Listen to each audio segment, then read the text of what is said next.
Hey guys, Kyle, the Death Knight of Anime here, bringing you my review for Eden Zero Chapter 96. And so, yeah, this was the chapter that happened.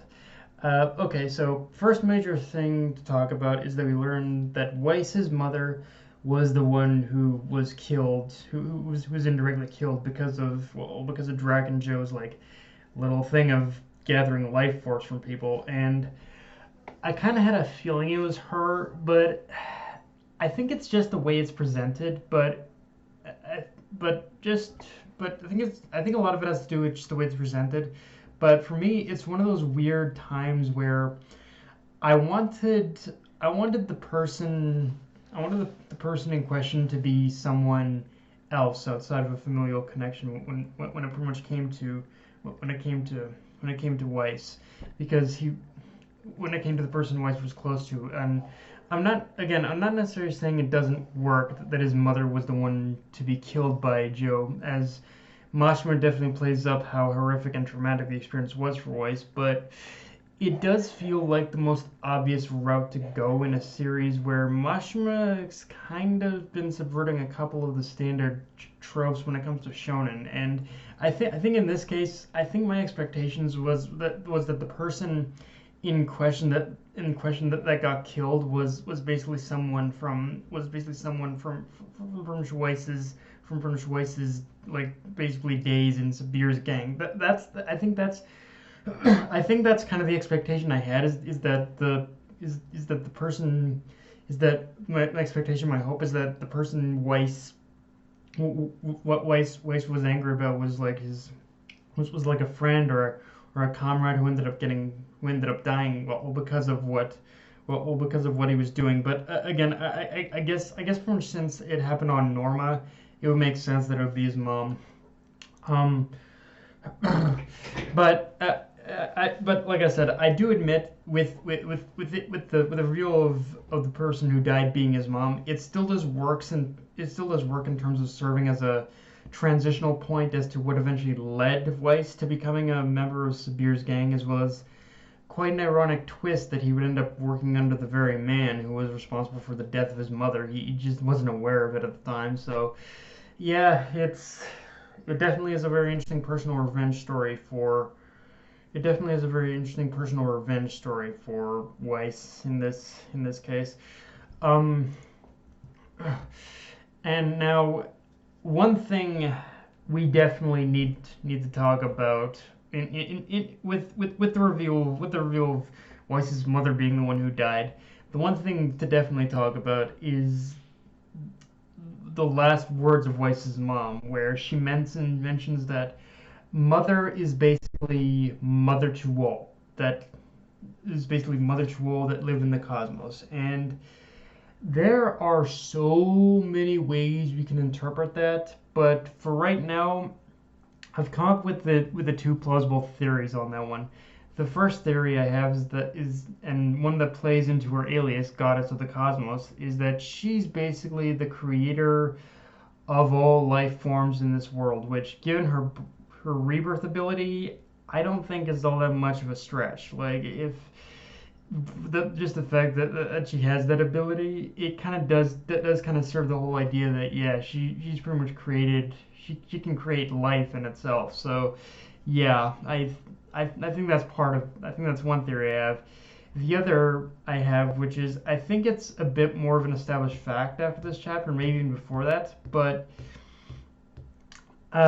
yeah, I think one thing we can take away from this is that the mother is the one who basically gifted machines with the power of ether gear, and because of that, and the fact that many machines have passed on the ability to use ether gear onto humans, it's created I think it's created this sort of it's created this sort of ability in order for all life forms, humans with ether gear and machines, to share a sort of link with Mother herself, which could definitely be the key to finding her to begin with. But that could but that's also just as well probably Mashima's way of telling us that each time a person a person dies, a person with ether gear dies, or even just a machine with ether gear dies, that power returns to Mother herself.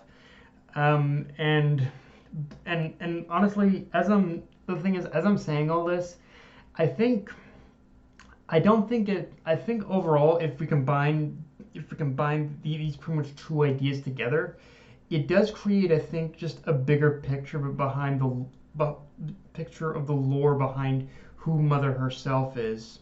Who Mother herself is. Like, I don't think. I think it's fair to say that the creation of this world as a whole is very heavily tied to Mother. But in terms of the ether gear itself, I think she's definitely in terms of the ether gear itself and a possibly connection between her and people and machines with this power. Yeah, I think that's one that she probably had a bit more of a direct hand in. I think for sure. Um, and it would, and if Mother is the one responsible for all of this for sure, then it would also explain Draken Joe's fascination, desire to find her, as it does kind of fall into, as a lot of like Mother's powers up at this point do kind of fall into that equivalent exchange mantra of alchemy for sure. Um, with that said, though, let's talk about the other big thing that happened in this chapter, which is that the life transference process was basically completely reversed. All thanks to Hermit, which I'm really loving Hermit's like hacking abilities. They're really growing on me. Uh, and basically returning everyone's life force to them and transforming Joe into a amorphous blob monster. Yeah, I'll be honest. Of all the directions to take this after Draken Joe, after the fact of Hermit like reversing the whole process, that was one of the more unexpected routes in my eyes. I mean, considering his record, it is very much in Mashima's wheelhouse to do something like this, but I think it's just one of those things where I keep my expectations very limited when it comes to Mashima, and when it comes to Mashima's work, and I think Mashima's gonna. I think Mashima like doing something like this, like going in a complete opposite direction of my expectations. I thought, like it's kind of it's one of those things where okay, yeah, you just it's one of those things where I keep myself very limited, and so whenever he goes in a complete opposite direction of my expectations, it just kind of it still takes me off guard. I think in some ways. Um, and I'll be honest, I thought when this happened, we'd like I'll be honest, when this was going to happen, I thought we'd see Drac and Joe slowly age and fade away into dust. But yeah, this again is one of those directions I didn't see coming. And from the reactions of everyone present, neither did they either. Like the only question now is what's going to happen because it's looking like a scenario where in his current state Joe, like, it's hard to say because it looks like he's become like completely attached to the walls and whatnot, and his whole amorphous form is basically completely attached to everything. So it's debatable whether or not he's even conscious in that state, but if he is conscious enough, I can see going down a route where Joe's about to go on a very dispassionate rampage, and anyone who gets in his way is basically gonna get crumbled by him. So yeah. Um, One thing I also like is how we do get a deeper dive into the relationship between Weiss and Sabir in this chapter, and how even though obviously it happened in a different timeline, Earth, it still gives greater context to their relationship and how they did genuinely see each other as comrades beyond just the antagonistic relationship we see when they're like first introduced. Also, fuck that slimy little weasel with the pompadour and shin goatee, because I didn't take much to clue in that he's the one who probably stole Weiss's pendant and more than likely pawned it off for some cash. So yeah, very nice little bit of visual storytelling in the whole flashback as well. Like It's like I don't know what happened to that guy, but I hope he got he got brain blast. I hope he got blasted or something like that.